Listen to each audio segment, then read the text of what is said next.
यो चाहिँ डुँडु भन्छ सर यो वस्तुहरूलाई भैँसीहरूलाई यो चाहिँ दाना खुवाउने दाना पानी खुवाउने यहाँ खानाहरू बनाउनको लागि चाहिँ के दाउराहरू नै प्रयोग गर्नुहुन्छ यहाँ दाउराको अब यसो छ सर अहिले बराबरको स्थिति जस्तो छ अब वन जङ्गल पनि जोगाउनु पर्यो अब होमस्टे भन्ने बित्तिकै जैविक विविधताको पनि संरक्षण गर्नुपर्ने हुन्छ हामीले हैन अब तर बिस्तारै अब हामीले अब धेरै जसो अहिले ग्यासहरूको पनि प्रयोग गर्छन् के करिब 50% जस्तो भएको छ अहिले यो दाउरा लिनु त जङ्गलमै पुग्नु पर्ला हैन दाउरा जान अब हजुर यही निकुञ्जैमै छ अहिले त हाम्रो हामी त घुम्दै आउनु जी यो चाहिँ हाँस पालन सर अहिले हामीले होमस्टेबाट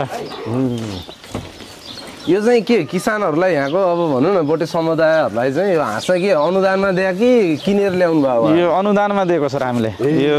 पाँच पाण्डव उपभोक्ता समिति हजुर मध्यवर्ती र यो हाम्रो यो राष्ट्रिय प्रकृति संरक्षण कोष छ यहाँ एनटिएनसी सौरा उहाँहरूको संयुक्त साझेदारीमा चाहिँ 50 घरधुरीलाई 5-5वटाको दरले हाँस दिएछौँ सर अहिले सबैले पाउनु भएको छ यो समुदायभित्र 50 घरलाई अहिले 50 घर त हाम्रो 120 घर जति छ त्यसमा फेरि हामीले होमस्टेले लिए छैनौँ कि सर हामी 30 घर त हामी होमस्टेमा आबद्ध छौँ त्यो बाहेक अरू साथीहरूलाई चाहिँ हजुरलाई यहाँ मैले यो ढुङ्गल देखेँ के हो यो चाहिँ डुँडु भन्छ सर यो